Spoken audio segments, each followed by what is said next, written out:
It's always fascinating to dig deeper into games and really break them down. Speedrunning, hidden mechanics, RNG, these are just a few of the elements that create a unique experience for those who choose to dive headfirst into something they really love or feel a deep passion for. But there's one more thing that consistently draws people in. Something that grabs your attention from the very first moment, whether it's a game, movie, or anything else. It's the atmosphere. It's the music. It's that unspoken feeling when the people behind the project manage to express their vision so effortlessly that it doesn't need to be explained, it just feels right. In this video, I wanted to talk about the genius behind one of the most popular launch maps of all time within Call of Duty Zombies, Shadows of Evil. It felt fitting since this November 15th is going to be Black Ops 3's 10th year anniversary, which is insane to think about. And during this video, if you enjoy secrets, there's going to be 5 Marga hearts. Let me know in the comments if you're able to find them all. But let's dive right in.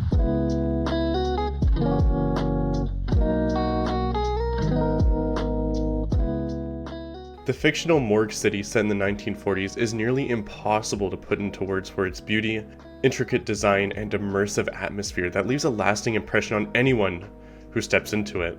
The atmosphere of Morgue City isn't carried by its architecture alone, by the way. The architecture just lays the foundation for its haunting beauty and timeless charm, but the lighting and shadows being casted around the map really enhances that feeling. It's an element that just makes this map pop out even more without even realizing the overall impact at first glance. Let's take a look at this alleyway from the Footlight District when you first enter into the area. You can see this long casting shadow from the trap that you can activate. But even when there's a zombie coming or the player passing by, the game really just wants to show it off like the classic 1940s films. A truly immersive feeling in my opinion, and can honestly catch players off guard if they aren't paying attention to their spawns, or where the zombies are coming from. Other areas such as the Canal District, and hanging around the outside of the Stray Rabbit, or when you make your way down to the waterfront. The placement of the lighting in this map is just near perfection for creating that classic horror zombies feeling. It's like in horror movies when you can get freaked out or feel uneasy when seeing a shadow of the antagonist. SOE wants to make you feel that same way, and for good reason. This map has a lot of tight corners, and since there isn't a lot of wiggle room during those high rounds, if you are unable to come up with a strategy, you'll need to prepare yourself with some good guns and perks. And speaking of that, if there's something Treyarch loves to show off when it comes to a map they have particularly been able to put some extra love and care into, it's a unique HUD. Seriously, there is nothing better and more traditional for classic zombie maps than seeing its own unique HUD. For example, when you boot up Buried from Black Ops 2, it's another example of a map that wants to indulge the players in that atmosphere. It doesn't just shove it in your face right away, but just the cherry on top of something great is with its HUD. Shadows does this as well when you boot up the map, and along with it, the Bloodhound. This starting pistol is fantastic in so many ways. It's not only fitting to the theme and overall tone this map has to offer, but really just packs some extra oomph with every shot, doing more damage than our traditional M1911s we've been used to for so long, or other starting pistols from the newer zombie titles. Black Ops 6 doesn't count, by the way. I can literally start with a rocket launcher. But besides our guns we start off with, why don't we help ourselves to some perks around the map? Alright, so I get some quick revive, and look at that simple change to make it all feel even better. Something nice about Black Ops 3 on PC is that you can install mods, and if you enjoy the SOE HUD, which I'm sure most people do, you can actually install it and rock this HUD in any map you want. But besides that, the perk icons are beautiful, and I don't mean to glorify them, but in all honesty, these are my favorite perk icons of all time. It's just another simple addition that didn't need to be added. These icons don't tell me anything different from when perks were first introduced to now. It all means the same thing, but the feeling it brings, the difference of this icon in SOE to this perk icon in Shattered Veil, brings me a completely different feeling. Obviously, as your game of zombies goes on and you collect more perks, the game should become easier, hypothetically, since you're gaining more abilities for your character. But as the rounds keep on going and the zombies get stronger, That's good.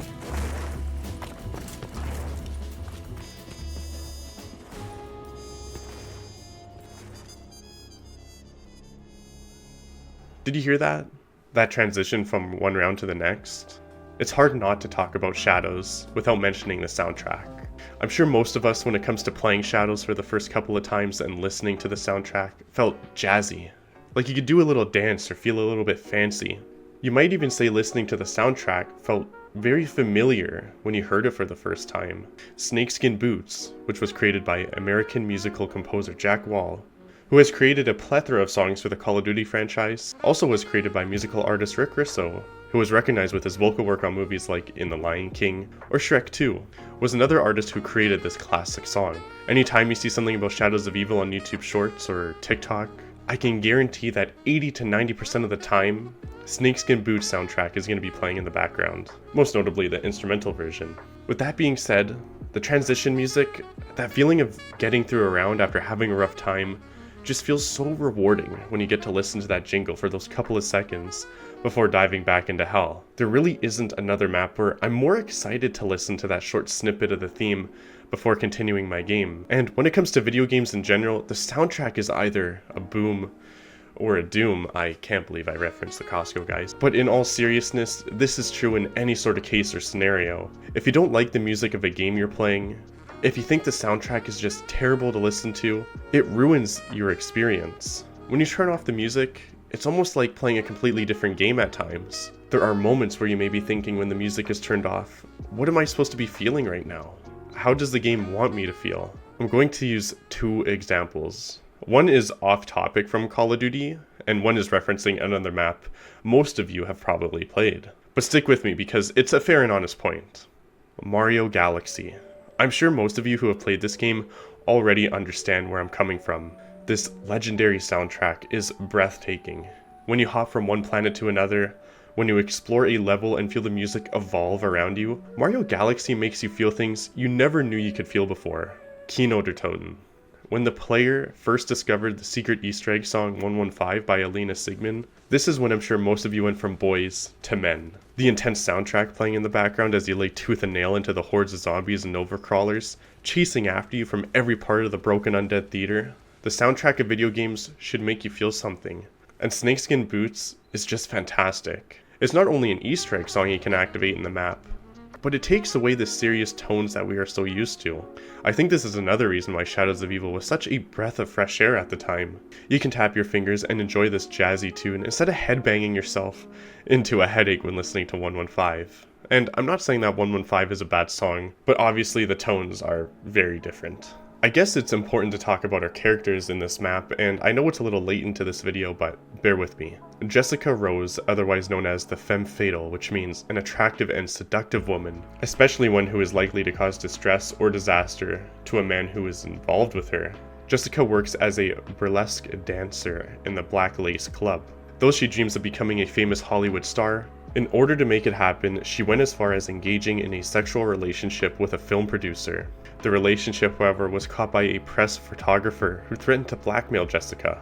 Left with no choice, she decided to invite him over, luring him into a trap and killing him to get rid of the evidence. Floyd Campbell, or the Boxer, besides removing the padding from his gloves, the Boxer wore a pair of brass knuckles hidden beneath his hand wraps. He wasn't just looking to win, he was looking to cause damage. Campbell is an up-and-coming boxer who was given an opportunity to go up against the reigning champion by defeating the #1 contender, Tony King. Campbell, who hasn't fought in 18 months, promises promoters that his outcome wouldn't be in any doubt. With the physical advantage, as well as the referee turning a blind eye, Campbell came out on top as the winner, leaving Tony King fatally injured. Nero Blackstone, or the Magician. Nero was once a very successful magician in Morgue City, but his popularity sunk quickly for unknown reasons, going as far as being crowned the worst magician of the year by the Magician's Weekly magazine. In addition to that, however, he is married to a demanding woman who always finds a reason to complain about him. According to the Zombies Chronicle timeline, the Shadow Man had bribed Nero's accountant to make it appear as if Nero's wife has accumulated a large amount of debt. Unbeknownst to this, Nero killed his wife in a staged accident in order to claim the insurance money and pay off their debts. Jack Vincent, or otherwise and most known as Jackie fucking Vincent. In his career as a police officer in Morgue City, Vincent has had dealings with mobsters and criminals of all sorts. His crooked nature would eventually lead him to the city's mayor, leading an investigation across the entire police department. In order to avoid arrest, he then proceeded to silence all of his criminal associates to keep his name clean. These characters, although only appear in shadows, left a big impact when the game first came out. But even then, these characters have so much personality behind them. It created this sense of belonging for these characters in Shadows. You know they have been in Morgue City for a long time, they did terrible things, and now they are paying the consequences of their actions by some terrifying, looming figure called the Shadow Man. I'm sure he's easy to take down, right?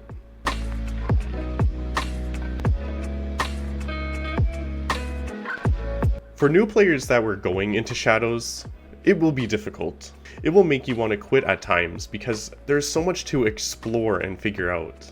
And without a guide when playing zombies, it can really leave you scratching your head at times. It may be so obvious to us that have played these games over and over again, but think of it like this. When a new map comes out, do you attempt to solve the Easter egg by yourself? Or do you wait until all the YouTubers release their no-nonsense guides?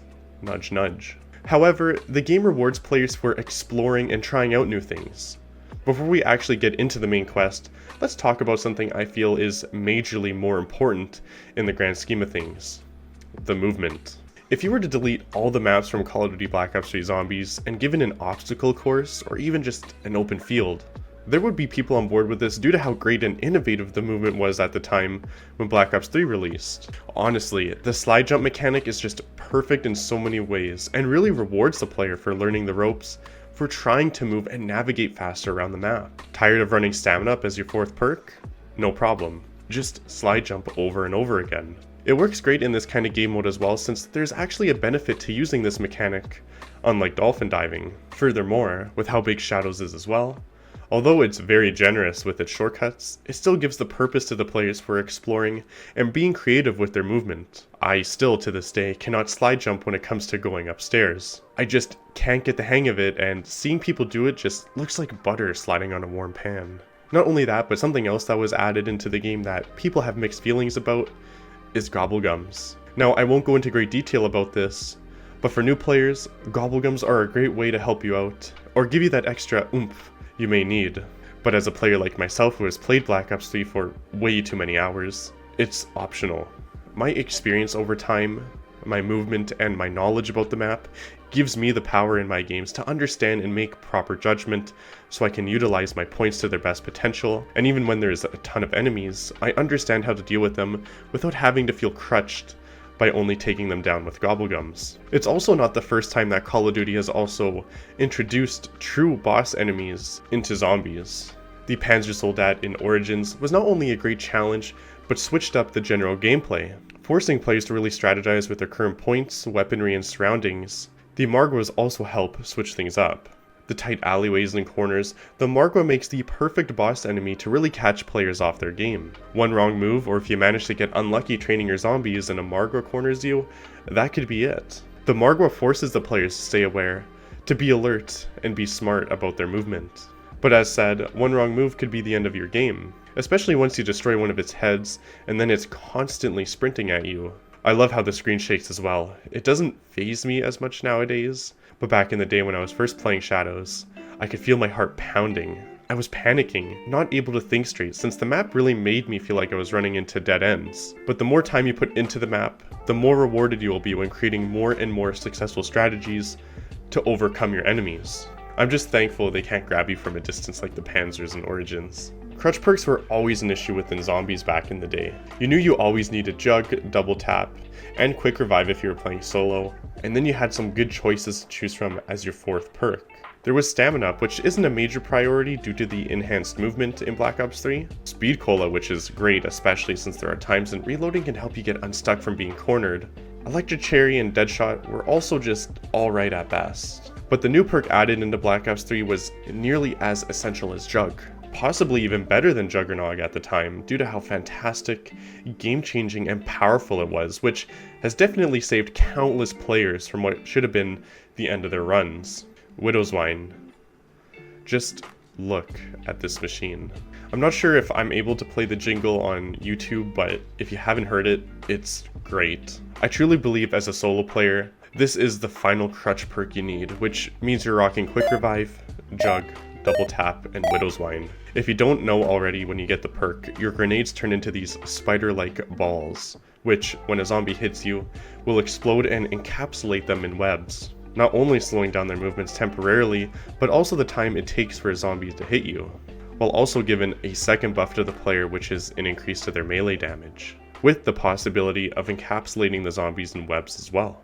This perk is essential no matter how you look at it, or what angle you're coming from. It truly is the best perk in Black Ops 3 Zombies, since it can save you from those bad scenarios if you were to get cornered, stuck, or just unlucky with the zombies, since the zombies have huge hitboxes, which make it hard to swerve around them at times, and you can't just slip past them like in some of the newer games. This perk was just the right fit for Black Ops 3. Although it is the only new perk we get, me personally, I'm happy with it. And to be honest, it left a huge impact since almost 10 years later, it was kind of reintroduced with one of the augments in Juggernog for Black Ops 6. There really isn't much for me to explain when it comes to the Easter egg in Shadows of Evil.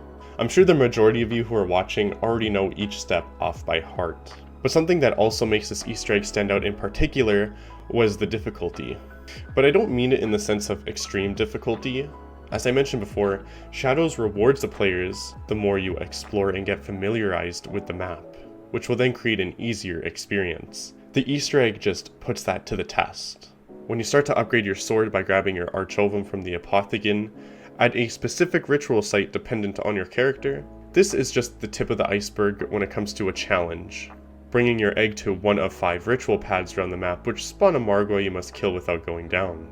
As said, this shouldn't even phase you as the player. At this point, if you plan it out properly, these guys are just in over their heads. But the flag step is where most people more than likely get stumped due to the increase in difficulty. Now, this is no Origins flying out of the middle robot to throw a G-strike at a specific hole outside the map, which then spawns a Panzers you must kill to progress. But the awareness of proper balance between understanding enemy spawns and the delicacy of the flag is what makes this step so difficult. If you are unable to be aware of where the meatballs are spawning from, this step is going to be atrocious. Some locations are easy enough when located in the alleyways, but even then, through the 3 directions in which the meatballs are usually coming from, like for example just outside the spawn room, if you can't figure out where they're coming from, it's going to be rough. On top of making sure the Shadow Man doesn't destroy your flag as well. The boss fight in Shadows isn't really something to look at as well, besides the odd hit detection between the gap you can jump from, which has more than likely caught players on a bad day. If there's something that does make Shadows Easter egg not only extremely interesting, but fascinating, is the speedrunning community. Seriously, the tech and knowledge and RNG you must have is stupid. Not only trying to play your cards to perfection, but trying to get specific gobblegums out of the machine, or else you may need to end your run, or other factors which I won't go into great detail about since I'm not a speedrunner. But if you haven't seen a speedrun of the Shadows Easter egg, go check those people out. They definitely deserve some love after possibly losing some sanity. One of my favorite things about Shadows is how many side Easter eggs there are to mess around with. There are 12 in total, and some you may already know, and a few you might have never even heard of. But let's just talk about the main upgrades to the player which is most impactful. I think we need to get a head start though, so let's shoot the Shadow Man a couple of times just so we don't have to wait and go through the rounds. I thought this was so cool when Shadows first came out. The fact we can just jump to either round 5, 10, or 15 in an instance was amazing, and honestly just better for players who wanted to challenge themselves. Anyways, the Lil Arnie's is an iconic upgrading process. Get 100 kills, and find 3 items of clothing around the map. Once this is complete, you head to the theater and you get your fun little dance. It's just so iconic. There are 2 different trip mine upgrades dependent on which carts you choose, the donut cart or cream cakes. You just place your trip mine on 3 consistent carts around the map, and after the 3rd one, you'll notice that now when you throw your trip mines, they're different. The shield upgrade is possibly one of the worst upgrades, since it doesn't even stay for every shield you pick up, just the shield you upgraded at that time. You must kill 10 or more zombies using the shield blast, and do this 13 times. This already sucks since you only get 3 shield blasts every time you pick up the shield, unless you get max ammos or find fuel from the pods around the map, but as mentioned before, once upgraded, if it breaks, you have to do this all over again. It almost makes me feel like this was a bug that was never fixed, since in Gorod Krovi, after you upgrade the shield, it is permanent no matter how many times the shield breaks in that map. It's just my theory anyways. There are so many more Easter eggs the player can do around the map as well. If you are a completionist and want a fun challenge, why not try and accomplish everything within a single game? It's harder than you may think as well, but pretty rewarding since you get to see everything the map has to offer. There will never be another map like Shadows of Evil. I really do think that Black Ops 3 was truly the golden age of zombies. You could spend hundreds, thousands of hours playing a single map and still find ways to optimize your gameplay better, maybe discover something you missed out on, or just bask in the atmosphere and beauty of the map. I may be overdramatic when I say something like that, but the direction Jason Blundell took with these maps were truly unlike anything we even see nowadays within Call of Duty Zombies. Even when Black Ops 4 came out, something was missing. That love or care we used to get was just not there like it was in Black Ops 3. So what are your thoughts about a map like Shadows? I know some of my friends actually gave up when playing this map due to the high difficulty curve it introduced. The amount of stuff you need to do in beast mode to unlock and open the map was definitely challenging if you were going into it without a guide. However, there is a reason that this map is considered one of the best maps of all time. There will never be another map with a better atmosphere similar to Shadows. There will never be great music to tap your feet or fingers to like in Shadows.